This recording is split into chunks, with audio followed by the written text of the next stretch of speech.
I'm trying to tell you something. Hey, I had a question for you. Yeah.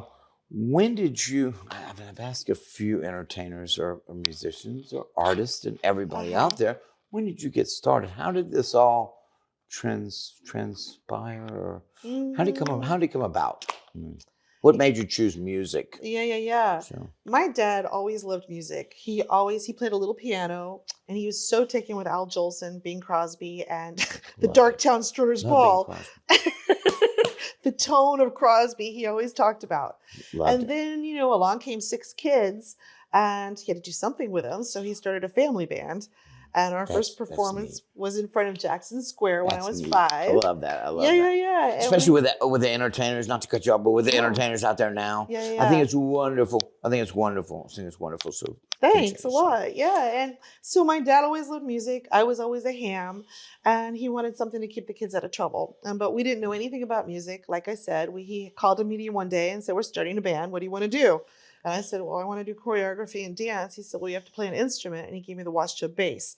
And so we all learned at the same time, but we didn't know what we were doing.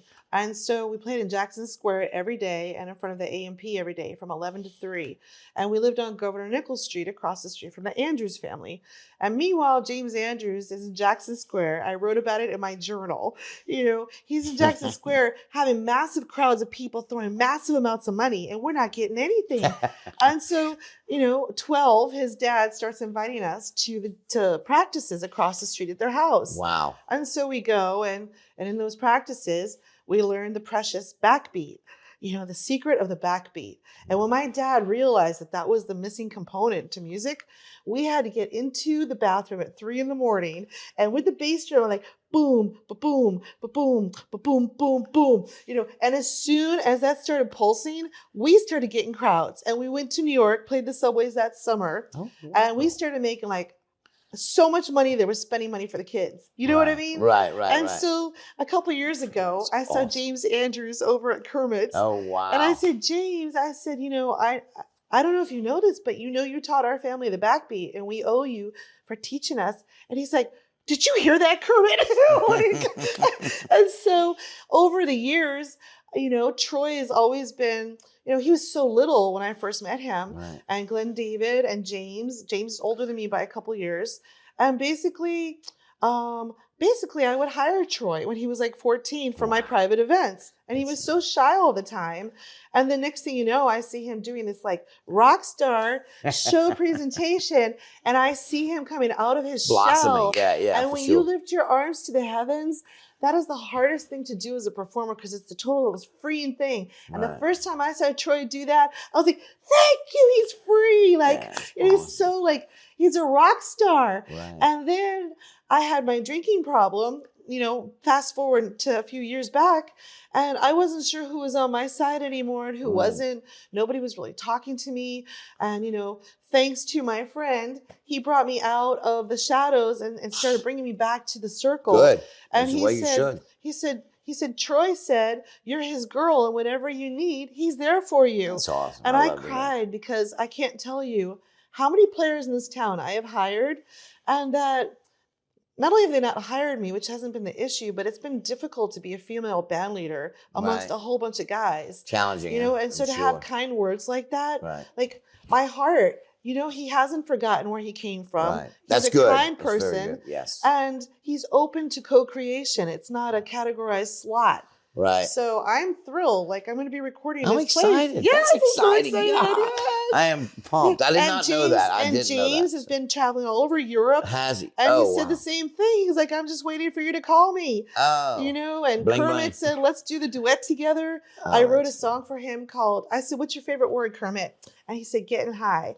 And so I wrote a song for Everybody us can relate called to that. "Gonna Take It High." Gonna take it and high. I sent like a little that. demo. He said, "Let's do it." Oh, awesome. And so what I'm finding is that asking direct questions gets direct answers. And so I'm really thrilled. Yeah. I feel lucky. Yeah. I do. From 180. I mean, I used to tell people, I did a 360. Well, it just means turning around. That's right. It's a 180. It's a 180. One of my friends told me that. She said that, and I said, "No, it's a 180. She goes, "Well, what do you mean?" I said, "You totally changed." Totally I changed. have to say this to close out because it's so important based on what you just said. And I literally just said this to my friend on a phone call today. You know, you have to change your own level to attract that level. You can't go seeking a level that's above you because you're not going to be brought in. Not there yet. And when I had a drinking problem, my level got so lower to that status quo without even trying. We've all been there. Everybody's been there. This is where the miracle happened, is because I was so afraid to give it up because I couldn't imagine functioning in this world without a baby blanket. Yeah. And when I made the brave decision to do that, the whole world opened up and all the people at the big boy table invited me to it. Right. You know, Anders invited me into the big boy table. Good. He saved my life. He got me into rehab, you know, and Ivan Neville, and like all these people that are creative people doing real things, you know, with the real talents they have in a sober way. Right. And that's it's all wonderful. Opened up when I never thought that would be the case. So you just have to say to yourself, I'm going to do the right thing. I'm going to really try to do the work and understand where my fault is, right? You know, and really try to do the 180. Focus, work, it's the 180. Exactly. The 180. If you ground yourself in the 180. Do the 180. Do the 180. Do that's what it is. I like that. I like that. You're right. You really said it. do. It's really true. And I think I'll close. Well, we close with that. That's wonderful. My father used to always tell me, you see someone, you can relate to this. I know everybody out there can. Show me your 3 best friends and I'll show you what your life's about. Mm-hmm. Tell me who you hang out with and I'll tell you who you are. I'll tell you who you are. Yes. And I never understood that because I've had my own issues.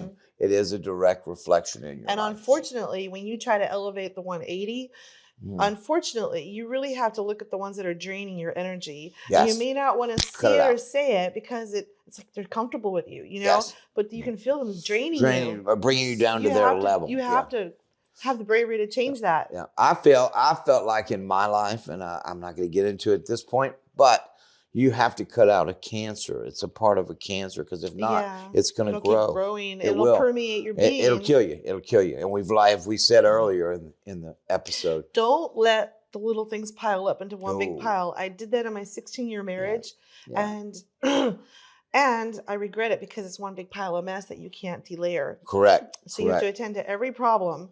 You know, as they always say, clean cut. Yeah. Don't sweat the small stuff because it's all small stuff. But some of it isn't. Some of it's even though it seems small, and you have to address it. You have to address it immediately. And if you don't address it immediately, know when to hold them, know when to fold them. Yeah, I love all the little innuendos and stuff like that. Thank you. Well, hey, thanks again. Thank you. We'll have another part here, another part there. Next time I'm going to invite you now to come to Ruby's Roadhouse. I did a podcast episode with Lauren Murphy, who is wonderful. I'd love to get to know her. Okay. Love for you to get to know her. I also have a friend, which I was going to share this later, but I'll share it now. We put it out. Okay. I have a friend who also had a liver transplant. Oh. And she is excited about talking to you. I'm going to give you a number after this. She can call me anytime. That's my pay it forward debt. Isn't that awesome? That's my pay it forward debt. Boy, it's something how the world revolves.